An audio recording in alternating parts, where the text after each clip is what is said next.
Shalom, Kahalayim La, Yahweh Ba'ashem, Yahweh Shai, Ba'ashem, Wahara Chakwadash. Double honors to the elders and the apostles of Great Millstone who rule well for teaching me this truth.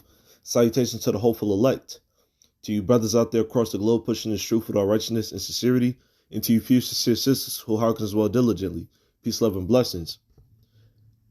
Chayab back here with another video. And I'm gonna do just a quick breakdown on the names of our foreparents, two of our foreparents, all right, who is Isaac and Rebekah. Isaac is the son of Abraham and Sarah, all right, and just to go into a little bit of history of his name and how he got his name, all right, Isaac, this is the book of Genesis chapter 17, verse 17. Let me see, I'll start at verse 16. It says, and I will bless her and give thee a son also of her. All right, this is talking about our foremother Sarah. Once again, the mother of Isaac. All right, Abraham and Sarah were what? Husband and wife. All right.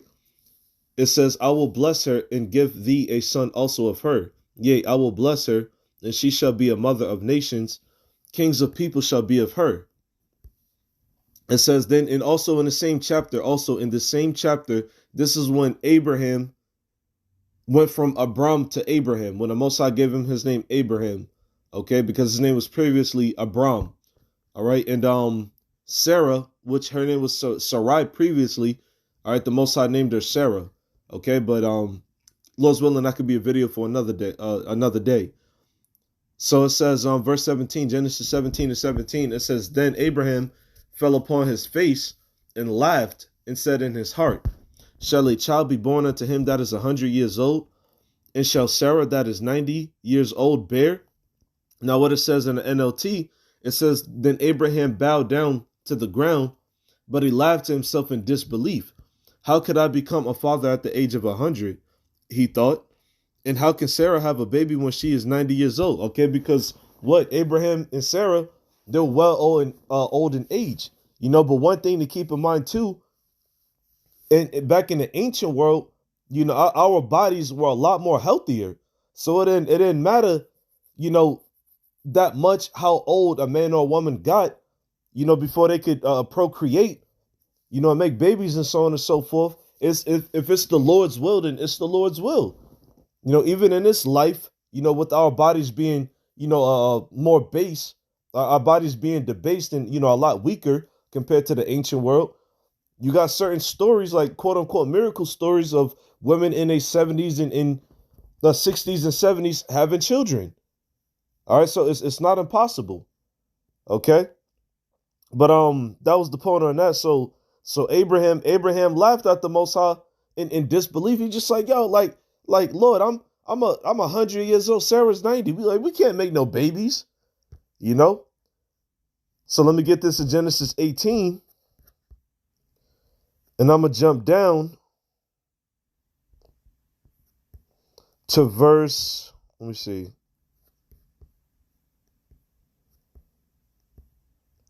What was it?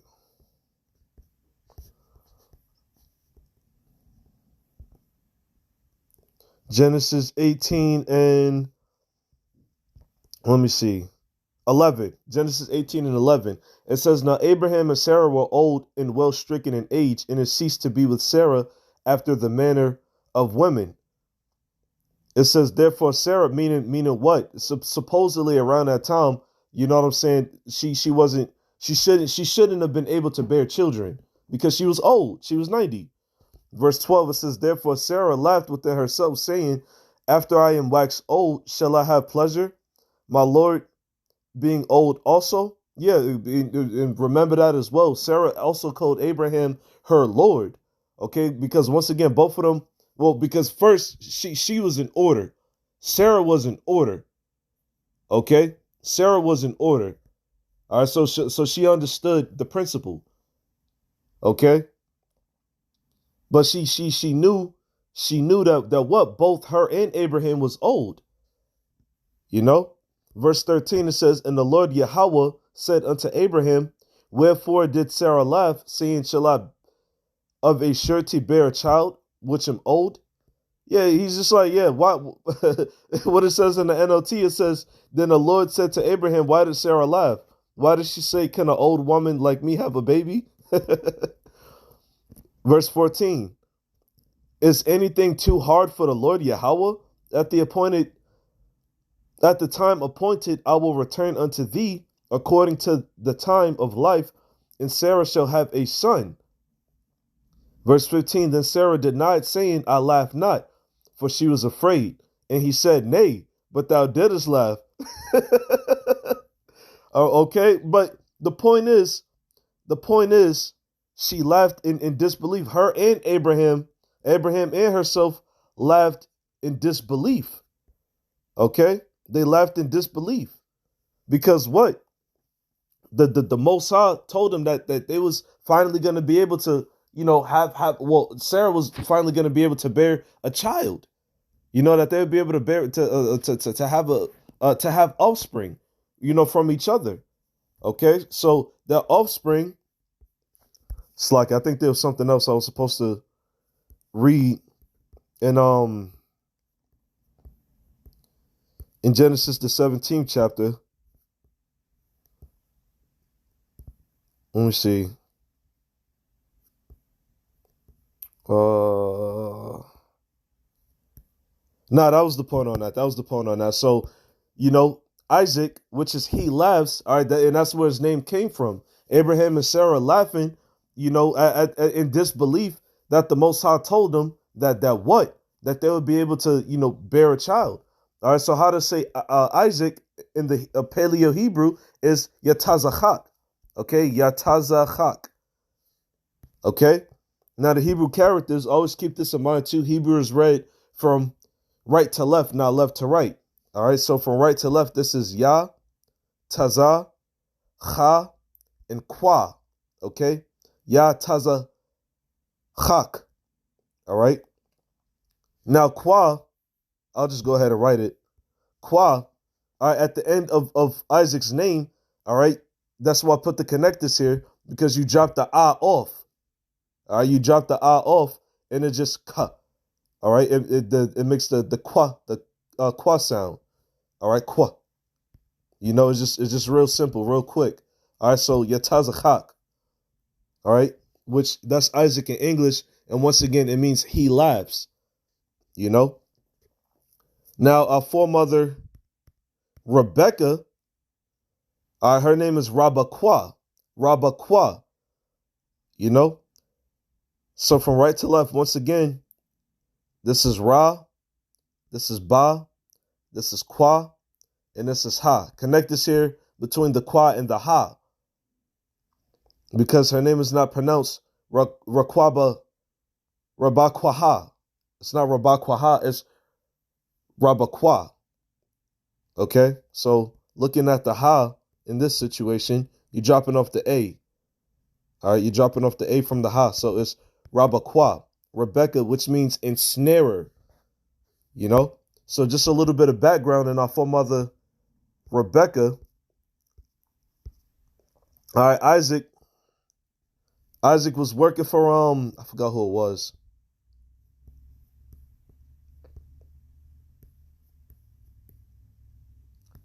Let me see. Was it Genesis the 22nd chapter? Hold up. Let me type in her name real quick. I may have looked at that wrong.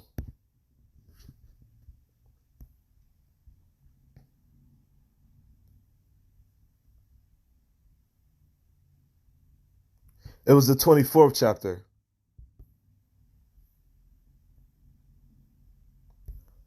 Yeah, it was the 24th chapter. So this is Genesis 24 and 15. Okay, she was the daughter of Bethuel. All right. She was the daughter of a man named Bethuel. All right. So I'll just get to the point. Genesis 24 and 15, it says, and it came to pass before he had done speaking that behold, Rebekah came out, who was born to Bethuel, son of Milcah, the wife of Nahor, Abraham's brother, with her pitcher upon her shoulder. And the damsel was very fair to look upon, a virgin, neither had any man known her. And she went down to the well and filled her pitcher and came up. All right, so what? Rebekah was beautiful. Okay, once again, and this is not once again, excuse me. This is Isaac going to pick his wife, all right, who was like not necessarily near kin. I guess you could call them something like cousins. Okay, which it's not lawful to be with your cousin. All right. It's not unlawful to be with your cousin, but in this life, Esau Edom, the so-called white man, calls that incest, but it's not incest. All right. So verse 17, it says, and the servant ran to meet her and said, let me, I pray thee, drink a little water of thy pitcher. And she said, drink, my lord. And she hasted and let down her pitcher upon her hand and gave him drink. And when she had done giving him drink, she said, I will draw water for thy camels also until they have done drinking. And she hasted and emptied, meaning what? She was moving quick. She was moving with a sense of urgency. Verse 20, and she hasted and emptied her pitcher into the trough and ran again into the well to draw water and drew for all his camels. And the man wondering at her held his peace to wit whether the Lord Yahweh had made his journey prosperous or not. Okay, so yeah, that was pretty much the point on that. Like I said, this is when Isaac meets Rebekah, and entreats her to be his wife and things of that nature. Okay, so going back, and Rebekah, her name actually came from the account in Genesis, the 27th chapter. All right, I'm gonna just read it real quick.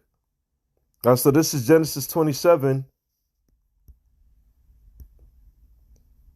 And 5, this is when Isaac and Rebekah, they were old and stricken in age. This is when her name really, kicks into effect. This is her whole purpose. All right, this is when Jacob and Esau, were born, and they was about to get their blessing. All right, Esau came out first. You can read that in Genesis the 25th chapter. Esau came out first, so he quote unquote should have received the first birthright. He should have received the birthright. Okay, he should have received the first blessing. Okay, but this is what Rebekah did. This is why her name is Rebekah. So this is Genesis 27:5. Now at this time, just a little bit of backstory. Isaac was old and he was basically going blind, and Rebekah knew that. And Rebekah knew that Isaac was about to, put out or give out the birthright. All right, so this is Genesis 27:5. It says, and Rebekah heard when Isaac spake to Esau his son, and Esau went to the field to hunt for venison and to bring it. And Rebekah spake unto Jacob her son, saying, behold, I heard thy father speak unto Esau thy brother, saying, bring me venison and make me savory meat that I may eat, and bless thee before the Lord Yahweh before my death. Once again, Isaac was old at this time. He was about to die. So what he had to give, he had to pass the birthright on, to continue the family line. Verse 8, it says, now therefore, my son, obey my voice according to that which I command thee. So Rebekah is telling Jacob, I need you to do exactly as I tell you. Verse 9, it says, go now to the flock and fetch me from thence 2 good kids of the goats, and I will make them savory meat for thy father, such as he loveth. All right. And so a kid actually means a young goat. All right. Not a toddler, not a 5-year-old, all right, not a young child. A kid actually means a young goat. Verse 10, and thou shalt bring it to thy father that he may eat, and that he may bless thee before his death. Going into the birthright. And Jacob said to Rebekah his mother, behold, Esau my brother is a hairy man, and I am a smooth man. So what? Because Isaac, he would have been able to tell the difference between whether, Esau and Jacob. Remember, he can't see, so he had to what? He had to fill them out. All right, and Esau is hairy. All right, the so-called white man, he is hairy. All right.